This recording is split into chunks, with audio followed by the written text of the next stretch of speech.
표현을 했죠. 저당, 저당대부 이렇게 얘기를 하는데요. 저당이라는 것은 우리가 모게지다라고 얘기를 해요. 모게지. 자, 부동산, 그래서 모기지라는 뜻이 부동산을 담보로 자금을 조달하는 것을 모기지라고 하는데요. 이 모기지라는 것이 합성어다라고 할 수가 있어요. 자, 이 몰트라는 죽음을 의미하는 단어와 자, 게이지, 담보 재산, 재산이라는 뜻을 갖고 있는 이 단어의 합성어인데요. 결국 그런 모기지라는 뜻은 죽은 돈이다라는 뜻을 가지고 있습니다. 그래서 사실 합성어다 보니까 자, 실제로 우리가 해석하기가 좀 애매하죠. 자, 그냥 여기 뭐 책에선 저당대부 이렇게 해석을 하고 있지만 좀 해석이 애매한 그런 관계 때문에 보통에는 시중에 은행에 가시면요. 한글로 그냥 다 모기지로 뭐 이렇게 이제 표현을 하고 있습니다. 근데 모기지라는 뜻이 결국 죽은 돈이다라는 뜻인데요. 왜 죽은 돈이냐? 내가 1억짜리 부동산을 담보로 해서 만약에 5천만 원을 빌렸었다.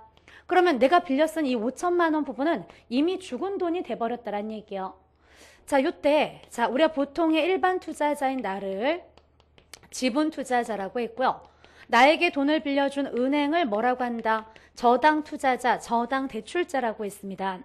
그러면 내가 여전히 내 건물에 대해서 5천만 원의 지분권을 갖고 있는 거죠. 자, 그러니까 내가 내 부동산에 대해서 갖고 있는 권한을 우리가 뭐라고 부르냐면 지분권이다라고 하고요. 자, 은행이 나에게 돈 빌려주고 내 건물에 대해서 갖고 있는 권한을 뭐라고 부르냐면 저당권이다. 자, 이렇게 얘기를 할 수가 있습니다. 그래서 우선 지분권과 저당권이다라는 것을 설명을 드렸어요. 그런데 이때 지분 투자자들이 자기 지분을 팔아서 자기 자본을 조달을 하겠대요. 남의 돈을 타인 자본을 빌리는 게 아니고요. 자기 자본을 조달하고자 하는 것, 이것을 가리켜서 무슨 금융이다라고 부르냐면요. 바로 지분금융이다. 이렇게 얘기를 할 수가 있습니다. 자, 그래서 자기 자본을 조달한다. 대표적인 예가요. 자, 바로 이 주식회사가 주식을 발행하는 형태겠죠. 자, 주식회사의 주식은 자기 회사의 지분이죠. 그러니까 주식을 발행해서 자금을 조달하겠다라는 것은 내 지분을 팔아서 자기 자본을 조달하는 것이다라고 생각을 하셔야 돼요. 이런 것들은 다 지분금융이다라고 부릅니다. 그러면 결국 지분금융의 경우에는 자, 돈을 빌려주는 개념이 아니죠. 내가 돈을 지분 투자자로서 같이 투자를 한 셈이죠. 그리고 그 부동산에 대한 지분권을 갖게 될 거란 얘기예요.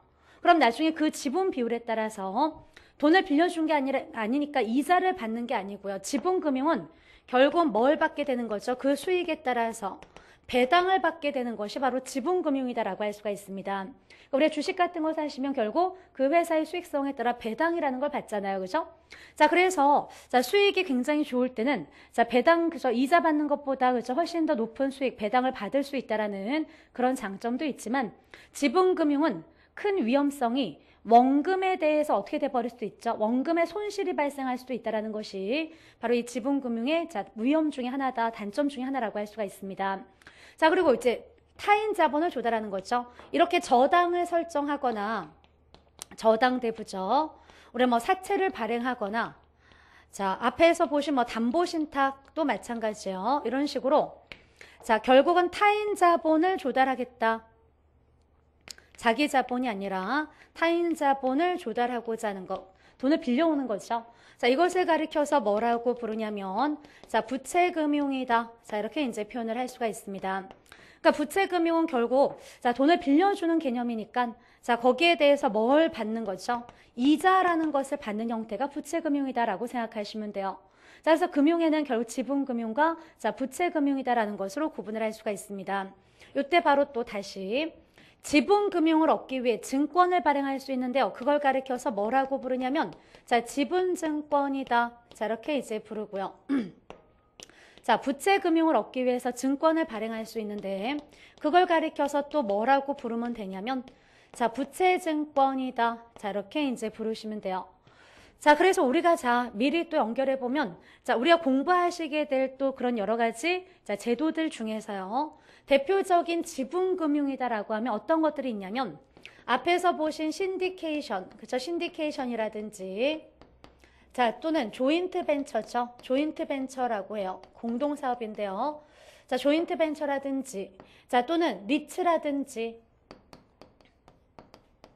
자, 이런 것들은 이제 우리가 뒤에서 이제 하나하나 공부를 하실 건데요. 자, 대표적인 다 지분금융이다라고 생각을 하셔야 돼요. 자, 하지만 이제 이렇게 저당을 설정하거나 저당대부, 은행을 통해 돈을 빌리는 거죠. 자, 그리고 사채를 사채라든지 또는 담보신탁. 자, 이런 것들 다 신탁회사를 통해 돈을 빌리겠다. 자기 자본이 아니라 타인 자본을 조달하겠다라는 거니까 다 대표적인 부채금융이다라고 생각을 하셔야 돼요. 자, 그랬을 때, 자, 지분금융을 얻기 위해 증권을 발행한다. 지분증권인데요. 바로 리츠 같은 경우 가장 대표적인 지분증권으로서 표현이 되어지고요. 자, 부채증권이다. 타인 자본을 얻기 위해 증권을 발행하는 부채증권이다라고 하면요. 나중에 또 뒤에서 공부하시게 될 MBS다. 자, 이 M이 모기지를 나타내는 거예요. 모기지를 담보로 발행한 자, 증권이다. 모기지는 저당이라고 했죠. 자, 우리가 저당담보증권 이렇게 이제 표현을 하는데요. 자, 이런 MBS 같은 경우는 대표적인 부채증권이다. 이렇게 또 얘기를 할 수가 있습니다. 자, 그래서 자, 지분금융이냐, 자, 부채금융이냐라는 것을 자, 구분하셔야 되죠. 시험에서는 지분금융이 아닌 것은 이렇게 이제 출제되기도 했었고요. 다음 중 지분금융이 아닌 것은 정답이 바로 MBS의 종류 중에 하나인 MBB였다라고 할 수가 있습니다. 채권형. 자, 그래서 이렇게 출제되기도 했었는데요. 자, 여기서 지분금융과 자, 부채금융이다라는 것을 구분을 하셔야 되겠습니다. 자, 오른쪽에 가시면 가로 7번에 자, 가로 7번에 가시면요. 단기금융과 장기금융으로 구분을 할 수가 있대요. 자, 여기서 바로 편의상 동그라미 1번 지문 보세요. 자, 금융거래에선 편의상 1년 미만의 기간을 단기로 지금 표현을 했고요. 1년 이상이면 뭐라고 지금 구분을 했죠? 장기다라고 지금 구분을 하고 있습니다. 자, 그리고 또 이번에 금융거래에서는 장기 대출금리가 단기 대출금리보다 더 높게 형성된다. 그죠? 금리라는 것이요. 금리라는 것이 단기 대출과 장기 대출 뭐가 더 높다고요? 장기 대출이 훨씬 더 금리가 높았으라는 얘기예요. 왜요? 기간이 길어지면 그만큼 불확실성이 더 커지는 거죠. 은행 입장에서는 그죠? 위험이 더 커지는 것으로 보기 때문에 오히려 장기 대출의 금리가 훨씬 더 큰 현상이 나타남을 설명을 하고 있습니다. 자, 즉 10년 동안 빌려주고 받은 이자가 한 달 동안 빌려주고 받은 이자보다 더 높다. 자, 그 이유는 장기 대출이 단기 대출보다 위험이 더 크며 위험과 이자율은 항상 어떤 관계라고 생각하시면 되죠? 비례관계. 은행 입장에서 위험이 크면 거기에 대해 보상받고자 이자율을 올려버릴 거란 얘기예요. 여기서 이자율이 은행 입장에서 요구 수익률이라고 생각하시면 되는 거죠. 자, 그래서 서로 상쇄하는 관계, 비례하는 관계를 가지고 있기 때문에 결국 장기가 단기보다 위험이 더 크다면 자, 이자율은 더 올라간다라고 할 수가 있습니다. 자, 그 밑에 내려가시면 자, 8번에 자본시장과 화폐시장으로 구분을 했는데요. 자, 자본시장이라는 것은 장기 금융시장이네요. 즉 1년 이상의 장기 자금들이 조달되는 시장을 자본시장이다라고 표현을 했고요. 그 밑에 이번에 화폐시장은 단기 금융시장이다라고 보시면 돼요. 1년 미만이죠. 자, 그래서 바로 2, 3개월 이런 1년 미만의 단기 금융시장을 자, 화폐시장이다 이렇게 이제 구분을 하고 있습니다. 자, 9번에 가시면 제2금융권은요. 자, 시중의 은행들이 저 제1금융권이라면 자, 우리가 저축은행이라든지 새마을금고라든지 이런 곳들이 다 2금융권이다라고 할 수가 있어요. 그죠? 그리고 사채시장 같은 경우는 제3금융권이다. 이렇게 이제 표현을 할 수가 있습니다. 자, 그래서 바로 이렇게 용어들에 대해서 쭉 설명을 하는 부분이었어요. 근데 넘겨서 보시면 이제 506페이지에 자, 대출 이자율의 결정이다라고 해서 이자율에 대한 얘기들이 좀 나오는데요. 자, 지금 동그라미 1번에 보시면 은행 입장에서의 융자는 일종의 투자가 되며 따라서 융자에는 시간과 위험에 대한 대가가 요구되는데 이것이 곧 대출 이자율이다. 자, 이게 바로 곧 요구 수익률이었죠. 우리 요구 수익률 공부하실 때요. 투자론에서 요구 수익률이라는 것은 시간에 대한 비용과 위험에 대한 비용으로 구성이 되어져 있잖아요. 이때 시간에 대한 비용이 곧 무위험률에다가 위험에 대한 비용, 위험 할증률이 더해진 게 바로 요구 수익률이었습니다. 결국 은행이 요구하는 그 이자율, 그죠? 자, 은행의 이자율도 결국 은행 입장에선 그게 요구 수익률일 거란 얘기예요. 자, 그런데 이때 2번에 보시면요. 자, 매기간 적용되는 이자율의 기준은 원금이 아니라, 대출 원금이 아니라 항상 잔금을 기준으로 하는데요.